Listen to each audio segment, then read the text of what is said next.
Bangladeshi tiger তাদের বিশ্বকাপের সফর শেষ হলো। ইন্ডিয়া আজকে যত ভালো ব্যাটিং করেছে ততটাই ভালো বোলিং করেছে, কিন্তু ইন্ডিয়া জিতে গেল, বাংলাদেশ হেরে গেল।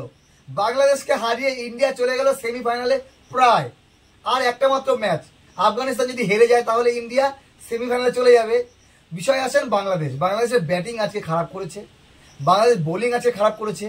বাংলাদেশ ক্রিকেট টিম 150 রান করতে পারে না, আবারও আমরা প্রমাণ পেলাম, দেখতে পেলাম। তো এই জিনিসটা থেকে বেরিয়ে আসতে হবে। বাংলাদেশ ইন্ডিয়া এই দুটি দলের ভেতরে ইন্ডিয়া অনেক স্ট্রং। বাংলাদেশ প্রায় ভেবে নিয়েছিল আজকে ম্যাচ জিততে পারবো না, আমরা ভেবেছিলাম ইন্ডিয়া একতরফা জিতবে, আর সেটাই হলো। তো অনেক অনেক শুভকামনা বাংলাদেশের জন্য। আগামী বিশ্বকাপে বাংলাদেশ ভালো দল হবে, ভালোভাবে ফিরে আসবে, চেষ্টা করবে আরো দূরে যাওয়ার। এবারে বিশ্বকাপ বাংলাদেশে ভালো গেছে, একেবারে খারাপ যায়নি।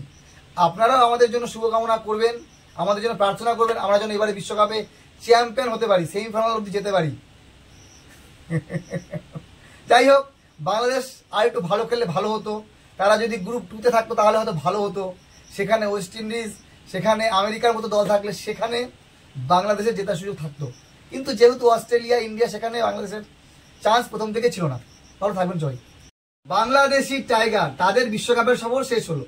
ইন্ডিয়া আজকে যত ভালো ব্যাটিং করেছে ততটাই ভালো বোলিং করেছে, কিন্তু বাংলাদেশি প্লেয়াররা জানি না কোন প্রেসারে ছিল, তারা না ভালো ব্যাটিং করেছে না তারা বোলিং করেছে। শুধু ক্যাপ্টেন শান্ত একাই মনে হয় চেষ্টা করেছে, আজকেও 40 রানের ইনিংস খেলেছে। বাকি কোনো ব্যাটসম্যান ইন্ডিয়ান বোলারদের টিকতে পারলো না। রিশাদ হোসেন শেষের দিকে, সে সময় বাংলাদেশ হেরে গেছে, কয়েকটা শট মেরেছে কিন্তু সেটা ব্যর্থ, সেটা বেকার।